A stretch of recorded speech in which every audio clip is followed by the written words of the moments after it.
All right, so the Dark Side of the Ring episode on Herb Abrams it was actually pretty good. Um, it felt short because I'm pretty sure there just wasn't a lot there other than coke and whores. Like other than coke, whores, and bounce checks and really bad wrestling, there's really very little to talk about in terms of Herb Abrams. So I'm gonna talk about the Dark Side of the Ring, some of the crazy shit, and I'm gonna read the article that came with his death a little bit later. So let's talk about the Dark Side of the Ring, which is actually pretty interesting. We find that Herb Abrams ran this big BBW shop out in California. You know, he was selling triple XL bras. And then he just decided he was going to be a wrestling promoter. And he was just a fan. He had no experience in the wrestling business. He went around approaching talent at conventions and signing guys up, you know, Mick Foley and Paul Orndorff and Dan Spivey and Dr. Death. He had all these guys. And he just decided he was going to give them creative freedom and he was going to let them do what they do. And his wrestling promotion was going to be great. But he started out his bullshit, and it's kind of where people should have started paying attention and jumping off the ship, is when he said he was going to have Black Jack Mulligan be his booker when Black Jack Mulligan was currently in prison. And he also said that Bruiser Brody was going to be involved when Bruiser Brody was already dead. That should have told you right from the jump that there was something wrong with this guy. And on numerous occasions, he had gone into people's offices, or people are coming to his office, and he's got coke and whores. I mean, talking just like not just call girls and escorts. It's just booty everywhere and coke everywhere, coke and booty everywhere. It's just really bizarre. So we find that Herb Abrams actually starts up to do UWF, and he wants to work with Vince McMahon. So he goes to Vince McMahon and says, "Hey, you know, I want to help you." Expanded to the West Coast, as if Vince McMahon needs Herb Abrams. And Vince, of course, told him no. So then Herb decides he's going to start shitting on Vince McMahon. And he says what you hear people like Bill Watts says. Vince McMahon is going to turn wrestling into a comic book or a video game or a cartoon or whatever. And he's gonna be the one that's gonna bring wrestling back the way it should be, a sports based presentation. All that. Does that sound familiar? And let's just stop right here and talk about that. There's a lot of this shit, right? That just sounds very familiar to TNA and All Elite Wrestling.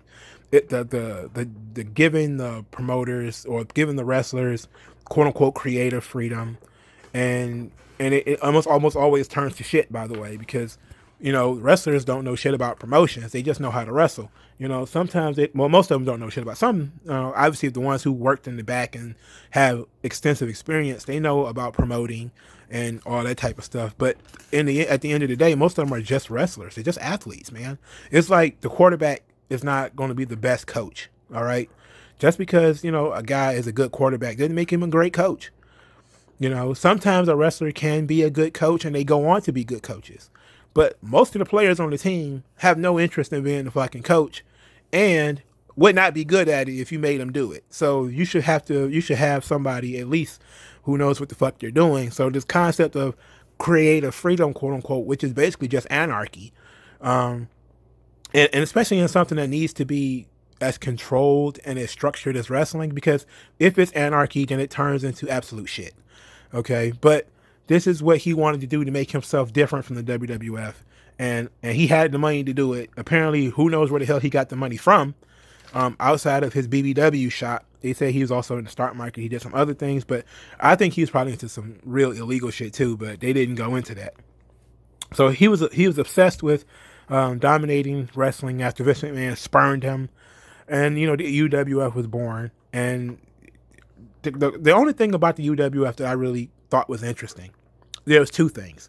One is that he actually brought in Andre the Giant, which I thought was fucking badass. But of course, in like 1991, or 1990 or 1991 or whenever this happened, Andre was burnt. Andre just didn't have it anymore, and Abrams had the money to do to splurge. But what was Andre really going to do except be a name on the card? And I find it interesting that after Herb Abrams brought in Andre the Giant, Vince McMahon just threw a bunch of money at Andre and brought him right back. So of course, it's like, of course he would do that, right? That's Vince McMahon. That's what Vince McMahon does. If you want to pay this guy, I'll pay him more to not be there. I mean, it's just nonsense. But I also thought that the FU on the TV title plates. So they showed the UWF, which is the Universal Wrestling Federation. They had a television championship. They had a bunch of nonsense championships too. I should go through that while I'm talking about it. But there's a lot of nonsensical championships that they had, and they said that Wikipedia. Look, I've gone to college. One of the things that they tell you is Wikipedia is not a good source, and because I couldn't find anything that was other than Wikipedia, I just decided not to do it. Was to go through the UWF pictures and stuff like that. I just decided just to not do it because it's Wikipedia can be changed, and then it's obviously ideologically biased. But I'm not going to go into that either. But they had a TV show called the UWF Fury Hour, and that ended up getting canceled real quick. But the UWF TV title, with the television title, had F and U on the side plates, and it was supposed to be an FU to Vince McMahon, who apparently would not, because he wouldn't work with Abrams.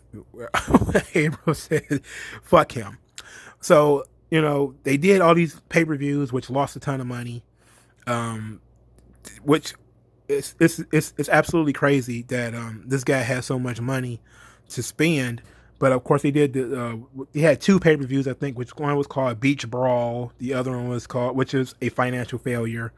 And he said he was doing cocaine the day before and all that type of stuff. And the second one was the Blackjack Brawl, which was a bigger financial failure because they rented out this gigantic MGM Grand, which was like 17,000 seats, and they only got like 300 people. So it was a massive, massive failure. But one thing that happened in this whole ordeal that I did like is I liked that he had cookies. And this is really bizarre. I like the merchandising of wrestling sometimes. And it's one of the things that I really thought that the WWE does not do more of is food items. Like they used to have the ice cream bars. I know they're bringing back the ice cream bars in a very limited way. But ice cream bars, cookies, cereal, they did the Bootios a couple of years ago. Why don't they do this stuff more? This is actually a good way of getting kids into buying your stuff. And I wonder why. I'm pretty sure it might have some financial reasons because Vince McMahon is never going to turn down money. But I am interested in what was the reason of why he didn't get into doing things like partnering with Oreo or partnering with Keebler or something like that to get WWE cookies made. I mean, it would just make too much sense for him to do that. And maybe the cookie companies aren't interested. Maybe the ice cream companies aren't interested. But Vince should definitely do that. But this was brilliant. The UWF cookies. I'd never seen these as a kid because I didn't get this UWF. I got the Bill Watts UWF when that used to come on in Detroit. I didn't get this one. I didn't know this one existed until a couple of weeks ago when I started looking at this story because I thought it was going to be more to the story than this guy just did coke and horse, but it's not. But I said earlier that I think that the guy was into some illegal stuff. And one of the reasons why I say that is he had two bank accounts. Not just because sometimes people have two bank accounts, but he had one empty bank account and one full bank account. And I think that that's very suspicious. I mean, obviously he's bouncing checks to talent routinely, by the way. And he's got people looking for him, trying to kill him, trying to throw him off the top of shit. It's just absolutely, and he was already paranoid because that's what cocaine does. Cocaine makes you paranoid. But it was insane. And it absolutely had to be involved with something else. There has to be something else there. But, maybe people couldn't prove it. Maybe they just didn't see anything. Maybe they weren't paying it no attention. But there was probably more to it than people are willing to talk about. So there's two things one thing from the UWF that I wanted to see. I actually looked it up. Was Foley versus Snuka. Now, I didn't know this is from their Blackjack Brawl show, which happened in Las Vegas at the MGM Grand. I thought that sounded interesting. So I looked up the match and found out it ended in a fucking double count out. So I was like, maybe I could watch that match and give a review of it as part of my Dark Side of the Ring thing. But then I was like, double count out? Nah, I'm not about to even waste my time looking for that. And then I see that the main event of that show, the Blackjack Brawl, was Dr. Dusty Williams versus Malicious Sid Vicious. And that too ended in a fuck finish with a disqualification. So, you know what? Fuck Herb Abrams. Let's talk. Let's go into about. Let's go into his death. All right. So this is from New York Daily News, July 24th, 1996. Wrestling big dies after nude spree. The founder of the Universal Wrestling Federation died yesterday after he was caught pulling fire alarms and running around his drug-filled motel Midtown office, police said. Herbert Abrams, 41, of Queens, also smashed furniture on several floors with a baseball bat. He died about 90 minutes later after being taken from his office at 7 Penn Plaza to St. Vincent's Medical Center. Given Abrams' behavior and the drugs, authorities will probe whether he overdosed, police sources said. It seemed like his life took a bad downward spiral, said a police source. A bad downward spiral. He was like this before. Said a police source who added that Abrams was busted twice last month for drug possession and trespassing. Police said they found drugs in Abrams' office on the 17th floor yesterday.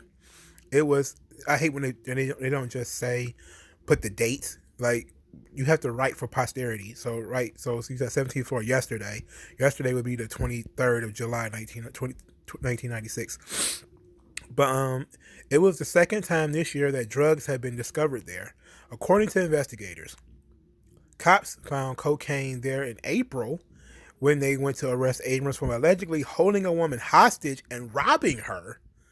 This guy's a fucking psychopath. That case was pending. Police said Abrams also had arrests in California, North Dakota, and Colorado.